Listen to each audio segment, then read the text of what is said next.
Hi అండి, మన రెసిపీస్కి స్వాగతం. నేను మీ దేవిశ్రీ. కిడ్స్ ఎంతగానో ఇష్టపడే పులిహార అంటే నిమ్మకాయ పులిహార అండ్ లెమన్ రైస్ అంటారు కదండి, అది ఎలా చేసుకోవాలో నా స్టైల్లో చూపిస్తాను. చాలా బాగుంటుంది. సండే స్పెషల్గా నేను ఈ లెమన్ రైస్ అనేది చేస్తాను. ఎవ్రీ సండే చేస్తాను. ఎందుకు అనేది లాస్ట్ దాకా చూడండి, మీకే అర్థమవుతుంది. అండ్ ఇక్కడ రైస్ అనేది నేను కుక్కర్లో పెట్టేసుకుంటున్నాను అనమాట. రెగ్యులర్గా రైస్ ఎలా వండుకుంటామో అలానే వండుకోవాలి. దానికి కొంచెం వాటర్ తక్కువ వేసుకోవాలి అండ్ కొంచెం ఆయిల్ వేసాను. మీరు 4 కూతలు పెట్టుకున్నట్లయితే రైస్కి, పులిహోరకి మాత్రం 3 కూతలే పెట్టుకోండి. మనకేంటంటే పొడి పొడిగా వస్తుంది. నాకు ఇక్కడ ఏంటంటే కొంచెం కుక్కర్ ట్రబుల్ ఇచ్చిందనమాట. కొంచెం మెత్తగా అయిపోయింది, విజిల్స్ రాలేదనమాట. అందుకే నాకు ఫస్ట్ విజిల్ రాలేదు, ఆ తర్వాత నేను సరి చేసి పెట్టాను. అందుకే నాకు కొంచెం మెత్తగా అయిపోయిందనమాట. ఇంకా ఇలా ట్రబుల్ ఇచ్చినప్పుడు మనం ఏం చేయలేము. దాన్ని మనం అడ్జస్ట్ చేసుకుంటున్నాను. కొంచెం ఆయిల్ వేసేసి నేనేం చేస్తున్నానంటే, మీరు వెడల్పది ఏదైనా తీసుకోవచ్చు, బేషన్ కానీ ఎలాంటిదైనా తీసుకోవచ్చు. నేను ఎప్పుడు ప్రతిసారి హాట్ బాక్స్లోనే చేస్తాను. కొంచెం వెడల్పుగా ఉంటుంది అండ్ ఒక మూత పెట్టేసుకొని గిన్నెలాగా ఉంటుంది కాబట్టి ఎక్కడికైనా సరే ఈజీగా ట్రావెల్ చేయొచ్చు. దీన్ని చక్కగా ఆయిల్ వేసుకొని మొత్తం అంతా సదురుకోవాలన్నమాట. స్పూన్ తోటి కలిపి పెట్టుకుంటా ఎక్కడ ఉండలు లేకుండా పొడి పొడిగా ఉంచుకోవాలి. దాన్ని తీసుకెళ్ళి ఫ్యాన్ కింద పెట్టాలన్నమాట. మనకి పొడి పొడిగా వచ్చేస్తుంది. ఇక్కడైతే పచ్చిమిరకాయని తీసుకున్నాను అనమాట. నేనైతే పచ్చిమిర్చి కన్ఫామ్గా వేస్తాను. ఇట్లా హోల్ పెట్టుకోవడం వలన మనకి ఏంటంటే, హోల్ పెట్టుకుంటే పైకి పేలవన్నమాట. అండ్ మనం కట్ చేసి వేసామనుకోండి, మొత్తం టోటల్గా రైస్లోకి మంట వెళ్ళిపోతుంది. పిల్లలు అస్సలు తినరు.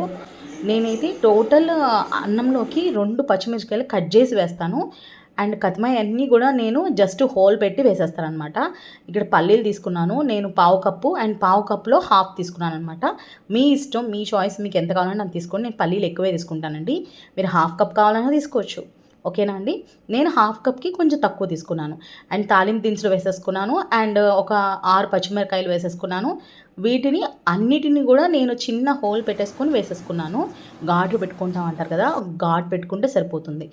అండ్ నాకైతే బాగా ఇష్టమైనది కరివేపాకు ఖచ్చితంగా వేసుకుంటాను. స్మెల్ అయితే చాలా బాగుంటుంది. మా చెట్టుదేనండి కరివేపాకు. చాలా మంచిగా వస్తుంది. నాకు ఎంత హ్యాపీగా అనిపిస్తుందో.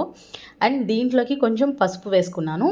పసుపు అనేది మీరు డైరెక్ట్గా రైస్లోకైనా వేసుకోవచ్చు, కానీ కొంతమందికి ఫీల్ అవుతారనమాట పచ్చి స్మెల్ వస్తుందని చెప్పి. నేనైతే ఎప్పుడు తాలింపులోనే వేసుకుంటాను. అండ్ కట్ చేసుకున్న పచ్చిమిర్చి 2 ఇవి చాలా స్పైస్గా ఉంటాయి మిర్చి, అందుకే 2 ఈ రెండిట్లో ఉన్న అంటే 2 పచ్చిమిర్చి కట్ చేసి వేసాం కదా, దాని స్పైస్ మాత్రమే రైస్లోకి వస్తుంది. పిల్లలు కూడా ఈజీగా తినేస్తారనమాట. అండ్ పెద్దవాళ్ళకి పచ్చిమిరపకాయ కొరుక్కుని తింటారు. చాలా బాగుంటుంది. ఇలా ట్రై చేయండి. నేను ప్రతి దాంట్లో కూడా ఈ టిప్ అనేది ఫాలో అవుతాను. అండ్ కొంచెం ఇంగువ అనమాట. ఇంగువ అనేది మస్ట్ అండ్ షూడ్ అనమాట. నేనైతే ఇంట్లో చింతపండు చాలా తక్కువ అండి.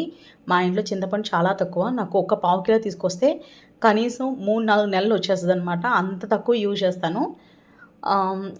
అందుకే నేను ఎప్పుడు కూడా లెమన్ పులిహారే, లెమన్ రైసే చేసుకుంటాము. మా పిల్లలకు కూడా అదే ఇష్టం. మా పెళ్ళైన కొత్తలో మా హస్బెండ్ చేయించుకున్నారనమాట. అప్పటి నుంచి కూడా చాలా చేంజెస్ చెప్పి ఇలా మంచిగా టేస్టీగా చేసుకుంటాను అనమాట. ఈ క్యారెట్ అనేది పూర్తిగా మీ ఆప్షనల్ అండి. మనం ఆల్రెడీ వేసుకున్న తాలింపు ఉంటుంది చూసావా, అది మొత్తం కూడా రైస్లో కలిపేసేసుకున్నాము. ఆ తర్వాత ఇట్లా క్యారెట్ అనేది తురుముకుంటున్నానండి. తురిమేసేసుకొని చక్కగా, క్యారెట్ అనేది పూర్తిగా మీ ఆప్షనల్. నాకైతే టేస్ట్ చాలా బాగుంటుంది, అందుకే నేను వేస్తాను. ఇట్లా మంచిగా కలిపేసేసుకోండి. మీరు కావాలంటే ఇంకేమన్నా సీడ్స్ కావాలంటే వేసుకోవచ్చు. నేను పల్లీలు ఒకటే వేస్తాను మ్యాక్సిమము. ఇక్కడ నేను 2 స్పూన్లు నేను సాల్ట్ వేసాను. మీరు ఒకవేళ కల్లుప్పు యాడ్ చేసుకోవాలంటే ఆల్రెడీ లెమన్ రైస్ మీరు తీసుకొని పక్కన పెట్టుకోండి, దాంట్లోకి యాడ్ చేసేసుకోవచ్చు. కానీ ముందుగానే యాడ్ చేయాలి కరగాలంటే. అందుకే మా అత్తగారు లెమన్లోనే సాల్ట్ అనేది యాడ్ చేసేస్తారనమాట. నేనైతే కొంచెం చెక్ చేసుకోవాలి కానీ ఉద్దేశంతో, కరెక్ట్గా తెలియదు అనేది నా ఉద్దేశం అనమాట. అందుకే నేను ఇలా విడిగా వేసుకుంటాను. సాల్ట్ వేసేసుకున్నాను 2 స్పూన్లు. ఆ తర్వాత లెమన్స్ని హాఫ్గా కట్ చేసేసుకుంటున్నాను. హాఫ్గా కట్ చేసేసుకొని నేను ఇక్కడ 400 గ్రామ్స్ ఆఫ్ రైస్ తీసుకున్నాను అండ్ 4 లెమన్స్ తీసుకున్నాను. ఇది కరెక్ట్గా సరిపోతుంది. ఎందుకంటే నేను ఎప్పుడు ప్రతిసారి కూడా ఇంతే క్వాంటిటీలో చేస్తాను కాబట్టి నాకు ఐడియా ఉంటుందన్నమాట. పావుసేరు డబ్బాతోటి 1.5 రైస్ వేసుకుంటాను. ఇషి దేనికోసం వెయిట్ చేస్తున్నావు? పులిహార అంటే ఇష్టమా? ఎంత ఇష్టం? చాలా ఇష్టమా? నువ్వు ఎప్పుడు పులిహార కావాలని అడుగుతావు?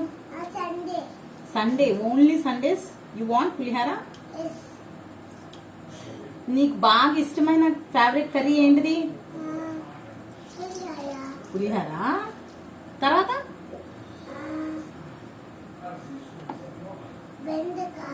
బెండకాయ. తర్వాత ముద్దపప్పు. తర్వాత దొండకాయ. ఇంకా తర్వాత ఇంకా లేవా? అయ్యో అయిపోయినాయా? క్యారెట్టా? రసం. రసం టేస్టీగా ఉందా? రసం కూడా ఇష్టం కదా నీకు? లంచ్ బాక్స్ నీకు ఏమేం కావాలి? ఏమేం కావాలి నీకు?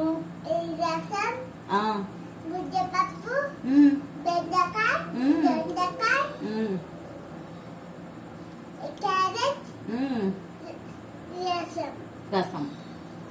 పులిహోర సండేనేనా పులిహోర?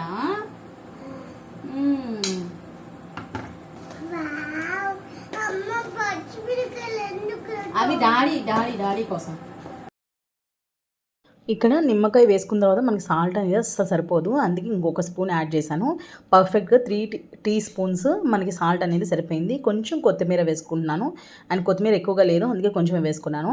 అండ్ ఇక్కడైతే మా పిల్లలకి సర్వ్ చేసేస్తున్నాను అనమాట. చాలా ఆకలితో ఉన్నారు, ఇప్పటికే చాలా లేట్ అయిపోయింది.